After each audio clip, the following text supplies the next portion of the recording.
Praise the Lord. வார்த்தை வார்த்தையின்படி தான் வாழ்க்கை. ரோமர் 6:19 அக்கிரமத்தை நடப்பிக்கும்படி முன்னே நீங்கள் உங்கள் அவயவங்களை அசுத்தத்திற்கும் அக்கிரமத்திற்கும் அடிமைகளாக ஒப்புக்கொடுத்தது போல இப்பொழுது பரிசுத்தமானதை நடப்பிக்கும்படி உங்கள் அவயவங்களை நீதிக்கு அடிமைகளாக ஒப்புக்கொடுங்கள். ஆமென். இதனால இதை பார்த்துட்டு இருக்கிற உங்களுக்கு அழகான வசனம். அது மட்டும் இல்லாமல் சில பேர் சொல்கிறாங்க, என்னால் பாவத்தை விடவே முடியல, நான் ஜெபம் பண்ணுறேன், வேதத்தை வாசிக்கிறேன், ஆனாலும் ஒரு குறிப்பிட்ட பாவத்தை சில பாவங்களை நான் தொடர்ச்சியாக பண்ணிக்கொண்டே இருக்கிறேன்னு சொல்கிறாங்க பாருங்கள்.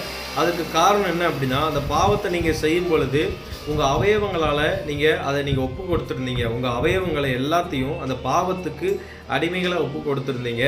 ஆனால் இப்பொழுது பரிசுத்தமானதை உங்கள் அவயவங்கள் நடப்பிக்கும்படி நீதிக்கு அடிமைகளாக ஒப்பு கொடுங்கள். 13 வசனத்தில் அழகாக சொல்லப்பட்டிருக்குது, நீதிக்குரிய ஆயுதங்களாக தேவனுக்கு ஒப்பு கொடுங்கன்னு சொல்லப்பட்டிருக்குது. அதாவது உங்கள் கண்ணால் நீங்கள் பாவம் செய்கிறீங்க அப்படின்னா உங்கள் கண்ணை நீதிக்குரிய ஆயுதங்களாக தேவனுக்கு ஒப்பு கொடுங்க. உங்கள் வாயினால் தவறு பண்ணுறீங்கன்னு சொன்னால் உங்கள் வாய், உங்கள் உதடு, நாக்க நீதிக்குரிய ஆயுதங்களாக தேவனுக்கு ஒப்பு கொடுங்க. ஒருவேளை உங்கள் கையினால் நீங்கள் பாவம் செய்கிறீங்கன்னு சொன்னால் உங்கள் கையை நீதிக்குரிய ஆயுதங்களாக தேவனுக்கு ஒப்பு கொடுங்க.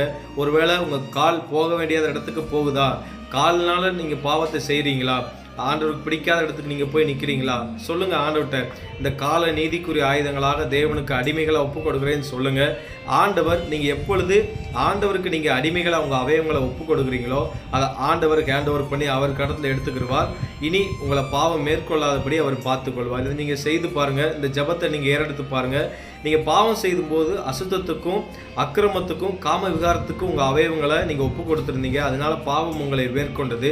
இப்பொழுது பரிசுத்தமானதை நடப்பிக்கும்படி உங்கள் அவயவங்கள் எல்லாவற்றையும் தேவனுக்கு அடிமைகளை நீங்கள் ஒப்பு கொடுக்கும் பொழுது ஆண்டவர் அவர் கணத்தில் உங்கள் அவயவங்கள் எல்லாத்தையும் எடுத்துக்கிடுவார்.